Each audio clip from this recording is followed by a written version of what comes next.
पीतल और मिट्टी का घड़ा। हेलो हाय फ्रेंड्स, मैं हूं सपना और मैं लाती हूँ नई नई कहानियां। तो आज की कहानी है दो घड़ों की कहानी, एक पीतल और एक मिट्टी। कहानी पसंद आए तो लाइक कमेंट शेयर सब्सक्राइब जरूर करिए। नदी किनारे एक छोटा सा गांव बसा हुआ था। नदी गांव के लोगों को पानी का प्रमुख स्रोत था, लेकिन जब बरसात के मौसम आए तो गांव में कई दिनों तक घनघोर बारिश होती रही।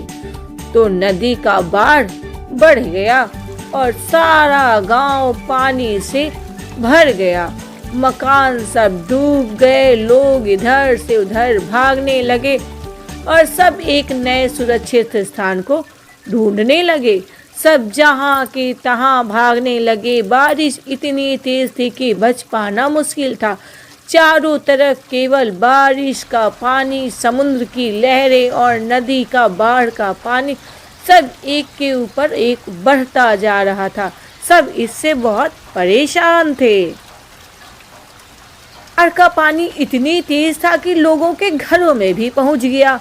अब क्या था, लोगों के सामान की हानि होने लगी। समुद्र का पानी, नदी का पानी इतनी तेज था कि घरों में कई चीजों को बहा ले गया, जिनमें से दो घड़े भी थे, एक पीतल का घड़ा और एक मिट्टी का घड़ा। दोनों ही घड़े पानी में खूब बचने का प्रयास कर रहे थे। कोई इधर गिर रहा था, कोई इधर गिर रहा था, कोई इधर गिर रहा था, कोई इधर गिर रहा था, और दोनों अपनी ही कस्मों कसमें लगे हुए थे, अपने आप को बचाने में लगे हुए थे। एक पीतल का घड़ा था। वह मिट्टी के घड़े को बहुत ध्यान से देख रहा था कि मिट्टी का घड़ा खुद को बचाने का प्रयत्न कर रहा है। पीतल के घड़े तो कठोर और मजबूत होते हैं, तो वह तो अपने आप को संभाल ले रहे थे। फिर पीतल के घड़े ने सोचा कि ये मिट्टी का कमजोर घड़ा है, संघर्ष करते करते थक जाएगा और कहीं यह टूटकर डूब ना जाए। चलो इसकी मदद कर दी जाए। क्या था, उस पीतल के घड़े ने उस मिट्टी के घड़े से कहा, सुनो मित्र, तुम मिट्टी के बने हुए हो और तुम बहुत ही कमजोर हो। बाढ़ के इस पानी में तुम कहीं अधिक दूर तक नहीं जा पाओगे और डूब जाओगे। मेरी बात मानो, मेरे साथ चलो, मैं तुम्हें डूबने से बचा लूंगा।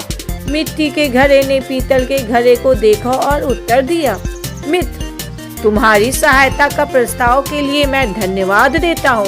तुम्हारा बहुत बहुत धन्यवाद जो तुमने मेरे बारे में इतना सोचा, मेरा ध्यान किया। लेकिन मेरा तुम्हारे साथ रहना सलामती के लिए उचित नहीं है। तुम तो कठोर पीतल के बने घड़े हो और मैं कहीं मिट्टी का घड़ा हूँ।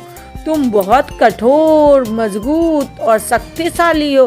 मैं कमजोर, कच्चा हूँ। अगर तुम मुझसे टकरा गए तो मैं तो चकनाचूर हो जाऊंगा। तुम कहाँ, पीतल के ठहरे भीगने के बाद भी तुझे कुछ नहीं होगा, और मैं मिट्टी का पानी के कारण फूलने से मैं तो कमजोर हो गया हूँ। तो मैं तो तुमसे दूर ही रहना चाहता हूँ। इसीलिए तुमसे दूर रहने में ही मेरी भलाई है। मैं स्वयं ही खुद को बचाने का प्रयास कर लूँगा। भगवान ने चाहा तो किसी न किसी तरह मैं किनारे तक पहुँच ही जाऊँगा। इतना कहने के बाद मिट्टी का घड़ा दूसरी दिशा में बहने का प्रयत्न करने लगा और धीरे धीरे पानी में बहाव के साथ नदी के किनारे पहुँच गया। वहीं दूसरी ओर पीतल का भारी घड़ा भी प्रयत्न करता रहा, लेकिन नदी के पानी के बहाव इतना तेज था कि वह खुद को संभाल नहीं पाया। उसने पानी भर गया और वह डूब गया। सीख, विपरीत गुणों की अपेक्षा एक समान गुण वाले मित्र से मित्रता करना ही ज्यादा अच्छा होता है। हम किसी की ऊंचाई, अपने से बड़प्पन या अपने से ऊंचा देख के जो दोस्ती करते हैं, कभी कभी वो हमारे लिए नुकसानदायक होती है। इसीलिए हमें दोस्ती हमेशा अपने बराबर वाले से करनी चाहिए, क्योंकि वो हमारी और हम उसकी बराबरी का अंदाज़ा लगा सकते हैं। अगर इस कहानी से कुछ भी सीखने को या इंटरटेनमेंट हुआ हो तो प्लीज़ एक लाइक, कमेंट, शेयर, सब्सक्राइब